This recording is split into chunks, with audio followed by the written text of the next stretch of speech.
Hey, welcome back to Grandpa KC. It's so good to see you back at the channel. I'm hoping you're having a great day.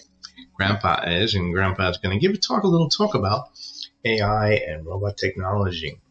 Got my cup of coffee. I hope you've got yours.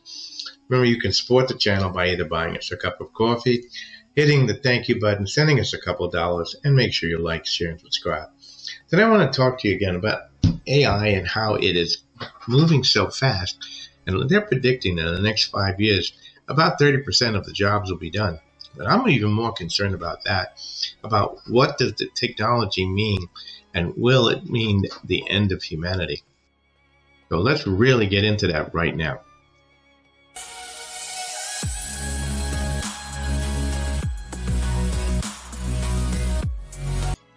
How many of you saw the movie IRobot?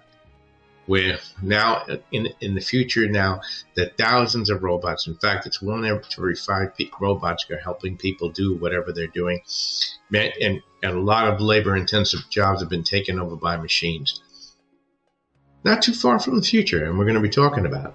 But what happens in that movie is what disturbs me about what's happening with AI technology.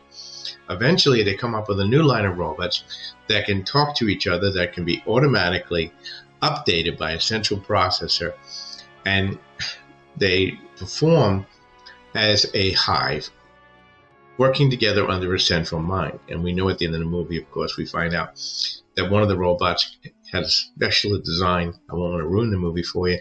Ends up killing a human, and because it was told by its creator to do so in order to save humanity. Let's get into some technology that's come out and why it's so concerning, and what it could mean to you in the next 5 years. Let's get into it.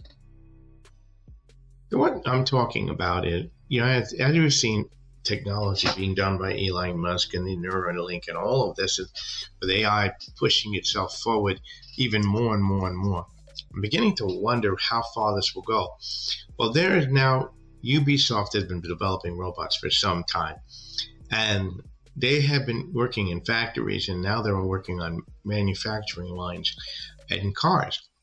Now that in itself is okay, but these work under a swarm technology. What that means is each robot is connected to the other, creating what could be called a Neuralink or a positronic brain.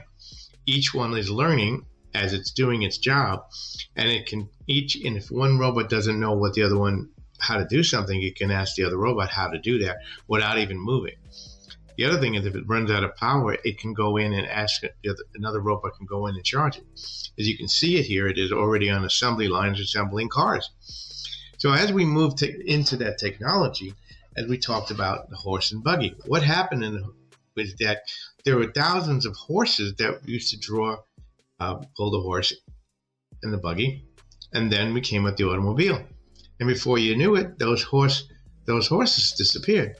Well, what about us? What does that mean to us?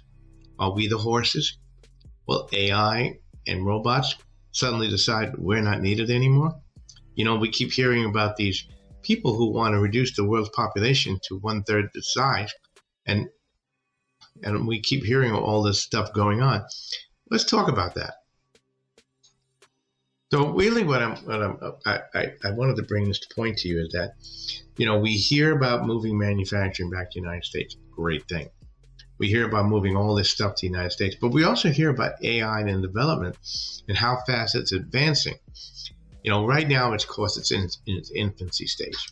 But when we look at movies like IRobot, where the technology keeps advancing, and these things are building their own machines.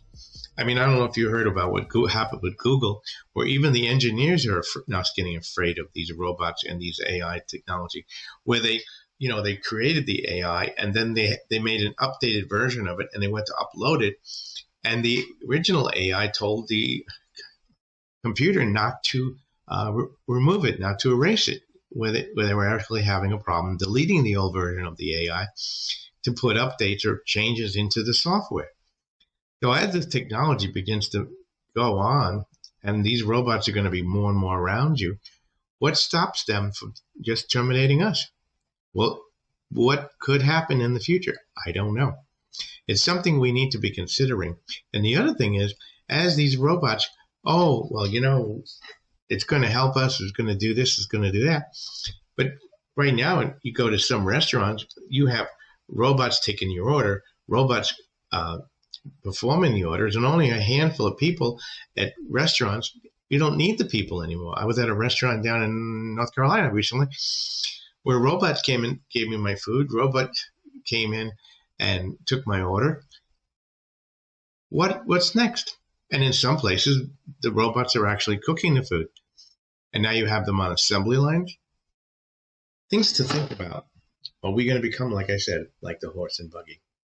And we're the horse. Let me know what you think on the comments. Again, don't forget you can buy us a cup of coffee or give us a couple of dollars in the thank you. Become a channel member. And please like and share this and subscribe. Have a great day. This is your Grandpa KC. Hope you enjoyed this. Don't forget to comment.